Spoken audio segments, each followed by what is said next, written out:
David Muir, ABC's World News Tonight, America's most watched newscast. Now streaming same day with all the breaking news of the day on Disney+.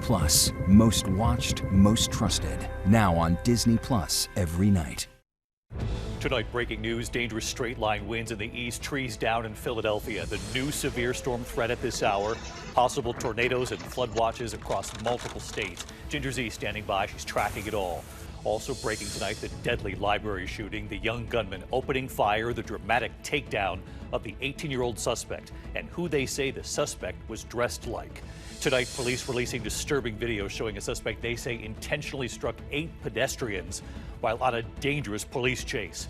Tonight, the second note received by Savannah Guthrie's family, what it said about her mother, and now Savannah's new and tearful plea. Tonight, former Olympic ski champion Bode Miller facing charges. For the first time late today, the Senate now voting to end the war in Iran. 4 Republicans joining Democrats. Tonight, the massive fire still burning 7 days straight, growing concern over possible health risks, and residents are now being asked to wear masks. Across Europe tonight, the deadly heat wave, much of France hitting 100 degrees, temperatures soaring in England, Italy, and Spain. Dozens of drownings reported as people seek relief. Back in the U.S. tonight in New York State, at least 6 people killed in a horrific motel fire, what we've learned. The neighborhood overrun by a swarm of 2 million bees. Beekeepers in protective suits trying to retrieve them. Tonight, the major news from the World Cup involving superstar Cristiano Ronaldo. And this evening, we've now learned more than 300 drones have been confiscated near the World Cup. And the NBA draft right here on ABC tonight. Who went #1? From ABC News World Headquarters in New York, this is World News Tonight with David Muir. Good evening. We begin tonight here with the breaking news. The new severe storm threat, possible tornadoes and flood watches across multiple states at this hour. The Mid-Atlantic and the East Coast getting hit. Straight line winds tearing across Fairfax County, Virginia. Thousands left without power tonight. Intense storms in the Northeast over the last 24 hours. Torrential rain, strong wind, and flooding in the Philadelphia area. Trees down. And at this hour, take a look at the map of severe storm threat from Texas to Oklahoma, Colorado to Wyoming. Flash flooding and large hail possible. Denver in the bullseye for potentially dangerous storms. Chief Meteorologist Ginger Z leading us off tonight. Tonight, severe storms marching through the mid-Atlantic. Heavy rain flooding streets in Norfolk, Virginia. Oh my God! This after damaging winds struck much of the East Coast Monday. Outside Washington, D.C., in Fairfax County, Virginia, straight-line winds sending trees onto cars and into homes. We've lived here over 20 years, and I've never seen anything like this. In Philadelphia, this tree crashing into 2 houses, displacing 10 people. In the plains, millions on alert for a new round of dangerous storms. This tornado rotating east of Pueblo, Colorado, Monday evening. The threat extending across the plains. Our Oklahoma City affiliate, KOCO, with the warning. The wind damage potential really starting to crank up here early in the afternoon. Storms unleashing torrential downpours, sparking flash floods. More than a half-foot of rain has fallen in some parts of Oklahoma, with more heavy rain on the way. Tulsa firefighters helping stranded drivers, pushing this vehicle to dry land. Firefighters always to the rescue. Let's get right back to Ginger with us again tonight. Ginger, what are you watching? So, David, just minutes ago, Dallas, Texas got added to a severe thunderstorm watch. There are tornado warnings popping just south of Amarillo. And you can see Denver and Cheyenne in that level 3 out of 5 for big hail, then damaging winds, and an isolated tornado. Flood watches still from eastern Oklahoma right to Shreveport. Let's talk about tomorrow, because a lot of the same areas will be involved in the level 2 out of 5. Denver, Cheyenne, the high plains there of western Nebraska and Kansas. But we are drier for a couple days before the rain returns to the East Coast on Friday. And a place that would love to have rain, the Southwest.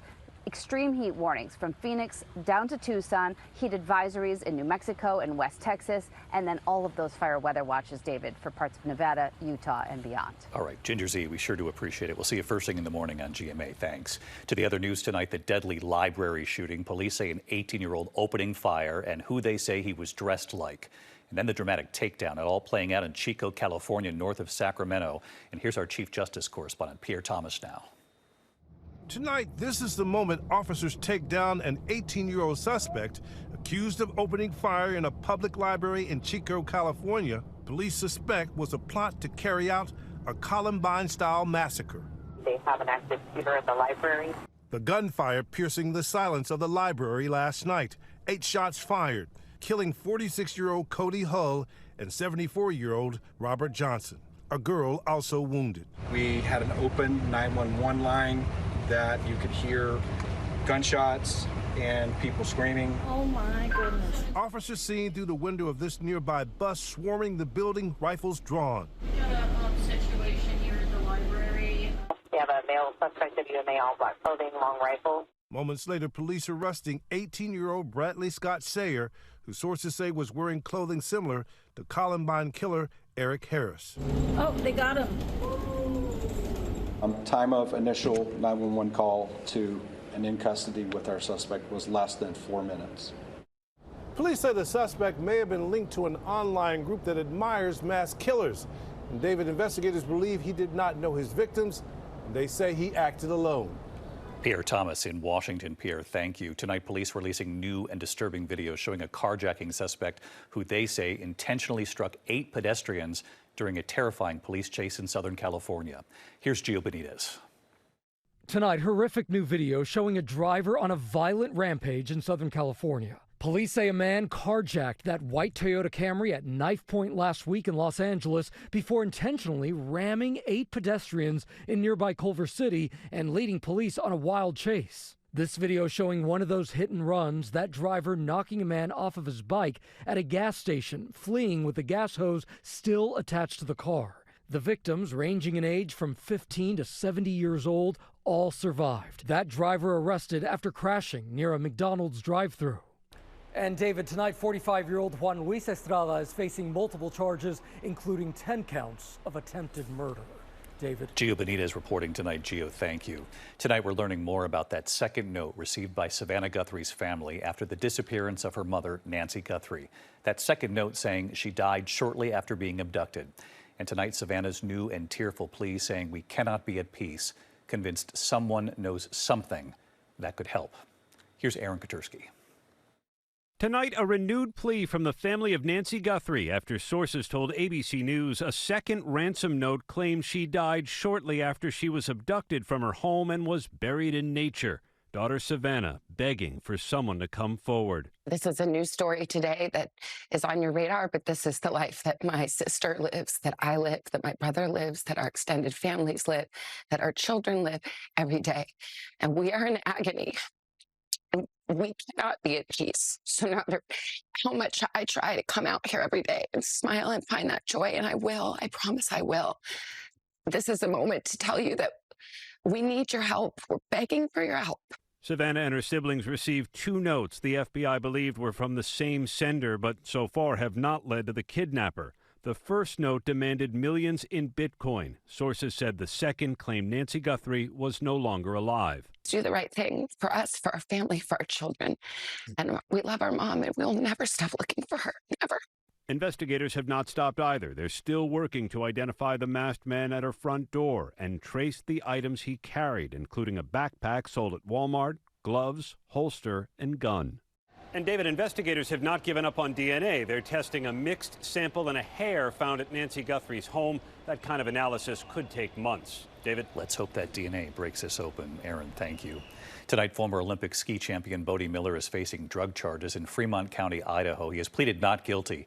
One of the most decorated male skiers in history, arrested just days before the anniversary of his little girl's death. Here's Stephanie Ramos.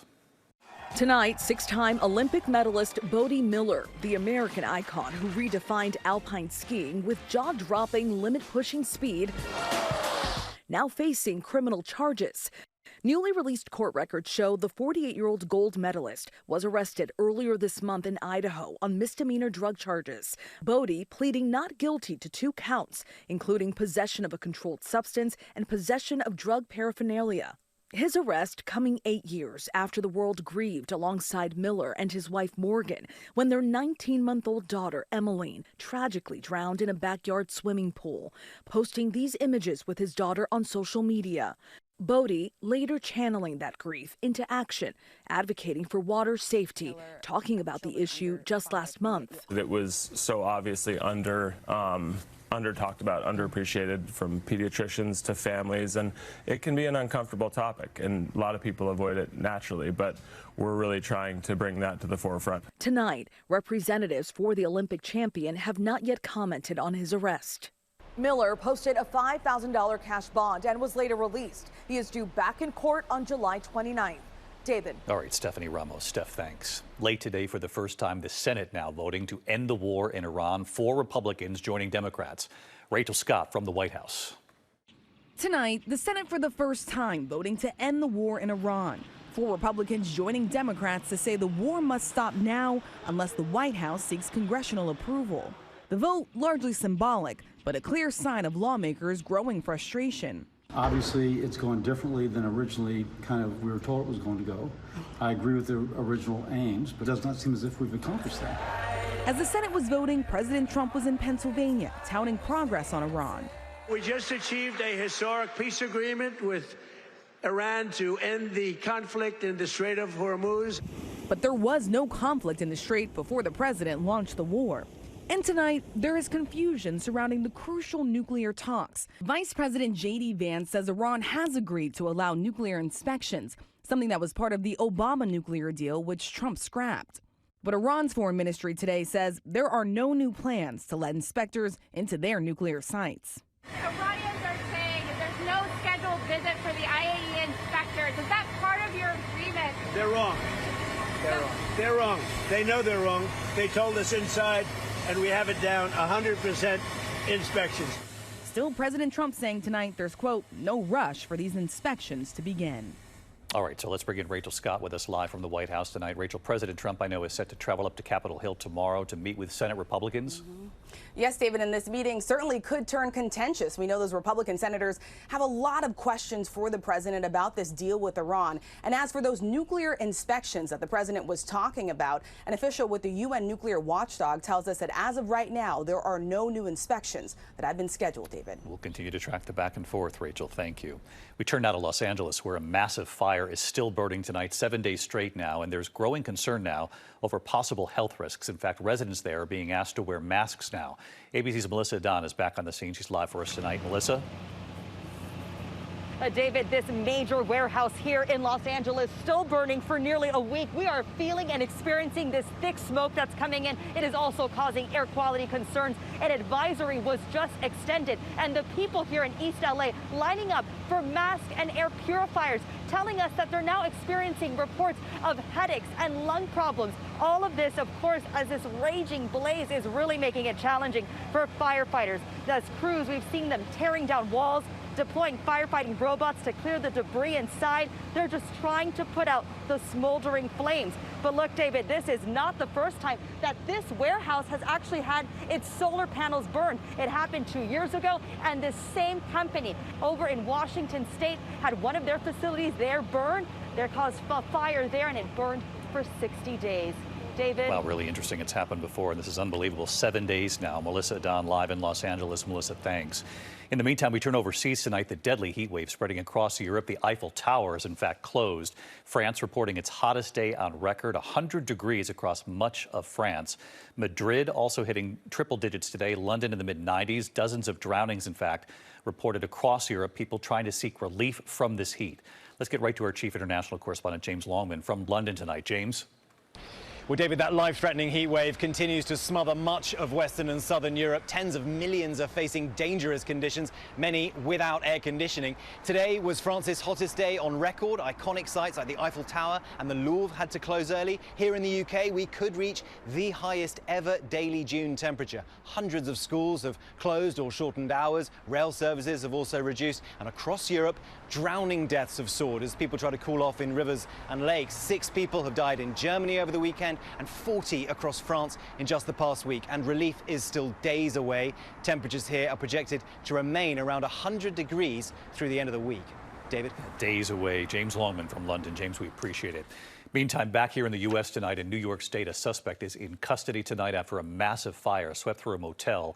killing 6 people. This was near Binghamton, New York. The fire broke out at the Knights Inn that provides temporary homes for those who need shelter. 6 dead, at least 2 injured, and dozens are now homeless. Tyler Russell is under arrest tonight, charged with 6 counts of manslaughter and arson. No word on a motive. When we come back here tonight, the World Cup, the major news involving Cristiano Ronaldo, and we've learned tonight that more than 300 drones have been confiscated near World Cup venues across the U.S. We'll have more on this in a moment. Also just did the verdict in the case of a father, a real estate developer who broke down in the courtroom, charged in a boat crash that killed his daughter's teenage friend, and what the jury has now decided. Look at this tonight, the RV driver leading police on a very dangerous chase, how this ended. The Amazon delivery worker taking a shortcut, driving across the lawn there, where this played out. And tonight, the neighborhood overrun by a swarm of 2 million bees. You can see the beekeepers there in protective suits trying to retrieve all those bees. A lot more news ahead. I'll be right back. Tonight, a Florida jury has acquitted a real estate developer in the death of a 17-year-old girl during a boating accident back in 2022. That father, George Pino, sobbing during opening statements, prosecutors accusing him of being reckless when his boat crashed with his daughter and 11 of her friends on board. Lucy Fernandez was killed. Another girl was left disabled. It took the jury 90 minutes to side with the defense, finding it was a tragic accident and that he was not at fault. We have new images tonight of an RV driver leading police on a dangerous chase. This played out in Osceola County, Florida. Police say the driver, appeared to be impaired, refusing to stop, plowing through intersections, striking 2 other vehicles, eventually slamming into a tree just a few feet shy of a home. Authorities say Luis Robles was a habitual offender with 9 prior license suspensions, now facing multiple charges. When we come back here tonight, there's news from the World Cup coming in. More than 300 drones have been confiscated near stadiums here in the U.S. on game day. We'll have more here in a moment. And superstar Cristiano Ronaldo and the record he just set. To the index of other news tonight, an Amazon delivery worker caught on camera taking a bit of a shortcut, driving across an Indiana couple's lawn instead of the driveway, getting out and leaving the package on the porch. She then exits the same way, leaving a second set of tracks on the lawn right there. An Amazon spokesman telling the Daily Mail tonight that that is unacceptable and adding delivery drivers are contract workers, not Amazon employees. Some 2 million honeybees swarmed a Texas neighborhood after an 18-wheeler carrying 406 beehives overturned. Residents in rural Orange County near the Louisiana border were urged to remain indoors as 5,000 pounds of bees clustered there in trees, on fences, and on the ground. Emergency officials in protective suits tried to recapture them and then hauled them to a local honey farm. To the World Cup tonight, and the TSA now says more than 300 drones have been seized near World Cup venues right here in the U.S. since the tournament began some 12 days ago. All aircraft, including drones, are banned within a 3-mile radius and up to 3,000 feet above ground near stadiums on match days. The TSA, the FAA, the FBI are monitoring the skies with counter-drone technology and ground intercept teams. And another World Cup record has been set tonight. Superstar Cristiano Ronaldo, now the first player to score a goal in 6 different World Cup tournaments, racking up 2 goals, in fact, during Portugal's 5-0 win over Uzbekistan today. The 41-year-old team captain has scored in every World Cup going back to 2006 now, when he was just 21 years old. Not bad at 41. When we come back here tonight, the NBA draft here on ABC a short time ago, and there's already major news coming in tonight. We'll go to Brooklyn right after the break. Finally tonight here, as you know, it was night 1 of the NBA draft here on ABC and ESPN. Big news already, and our Leslie Lopez is right there where it's all happening. Leslie. David, so much intrigue and excitement around who will be the #1 pick here in the NBA draft. And just moments ago, the Washington Wizards picked A.J. Dembonsa, BYU. Very exciting. Dembonsa, emotional as his name was called. Dembonsa celebrating with family and friends before taking the stage. And there were big surprises even before the draft tonight, proving the draft order can change at a moment's notice. Overnight, a major shakeup in the NBA. The Milwaukee Bucks trading NBA superstar Giannis Antetokounmpo in a massive deal, including 3 first-round draft picks. The night has been a buzz as these young athletes and their families wait to see how their dreams will come true. This is life-changing and certainly a very exciting time for many of these young men. David. All right, Leslie, thanks so much. And of course, the #1 pick will be on Good Morning America first thing in the morning. I'll see you right back here tomorrow night. Good night. David Muir, the most trusted, most watched newscast in America. And now, World News Tonight has won the Emmy for Best Live News Program for the 4th year in a row.